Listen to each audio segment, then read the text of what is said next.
Welcome to Sri Lakshmi's kitchen. இன்றைக்கி நம்ம என்ன ரெசிபின்னு பார்த்தீங்கன்னா கிரேப் ஜூஸ் தாங்க. அதுவே டிஃப்ரெண்ட்டாக எப்படி செய்கிறதுன்னு பார்க்கலாம் வாங்க.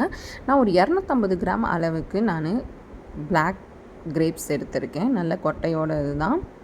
இப்போ இதை நல்லா வாஷ் பண்ணி எடுத்துகிட்டு வந்துடலாம். இதை ஒரு பாத்திரத்தில் மாற்றிட்டு இந்த பழம் மூழ்கிற அளவுக்கு மட்டும் நம்ம தண்ணி சேர்த்துக்கலாம். ரொம்ப அதிகமாக தண்ணி சேர்க்க தேவையில்லை.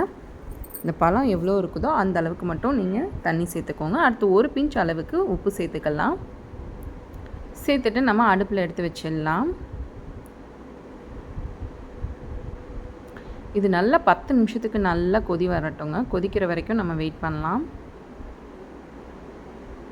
கொதிக்கும் போது இந்த மாதிரி நம்ம கரண்டி வச்சோ இல்லை ஏதாவது ஒரு இதை வச்சோ நம்ம நல்லா நம்ம மசிச்சு விட்டுக்கிட்டே நம்ம கிளறிக்கிட்டே இருக்கலாம்.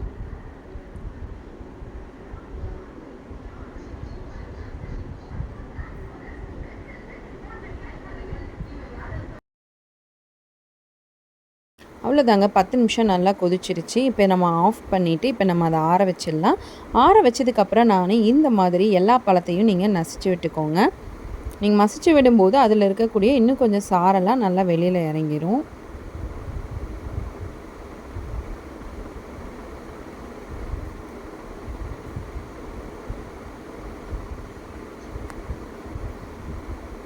இப்போ இதை நம்ம வடிகட்டி எடுத்துடலாம்.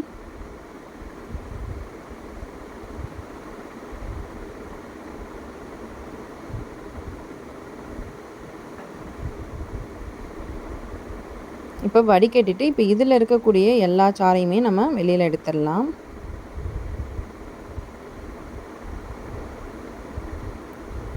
இப்போ நமக்கு தண்ணியே அவ்வளோவா சேர்க்காமல் இப்போ வெறும் ஃப்ரெஷ்ஷாக இருக்கக்கூடிய ஒரு திக்கான ஜூஸ் நமக்கு கிடச்சிருச்சு.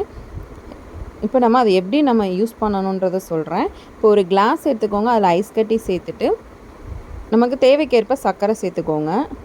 நம்ம திக்காக எடுத்து வச்சுருந்தீங்களா அந்த கிரேப் ஜூஸை நம்ம காவாசி நம்ம சேர்த்துக்கலாம்.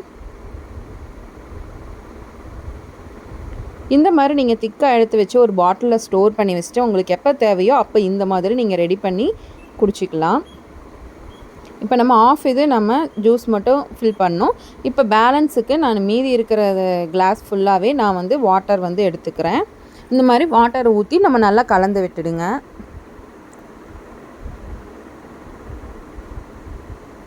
கடைசியாக புதினா தூவிடலாம். அவ்வளோதாங்க, டேஸ்டியான கிரேப் ஜூஸ் ரெடி ஆயிடுச்சு. நீங்களும் ட்ரை பண்ணி பாருங்கள், எப்படி வந்ததுன்னு கமெண்டில் சொல்லுங்கள். எப்பயுமே ஒரே மாதிரி செய்யாமல் இந்த மாதிரி டிஃப்ரெண்ட்டாக கண்டிப்பாக செஞ்சு கொடுங்க. கண்டிப்பாக எல்லாருமே விரும்புவாங்க. எங்களோட சேனல் உங்களுக்கு பிடிச்சிருந்தா எங்களோட சேனல் லைக் பண்ணுங்கள், ஷேர் பண்ணுங்கள், சப்ஸ்கிரைப் பண்ணுங்கள். தேங்க்ஸ் ஃபார் வாட்சிங்.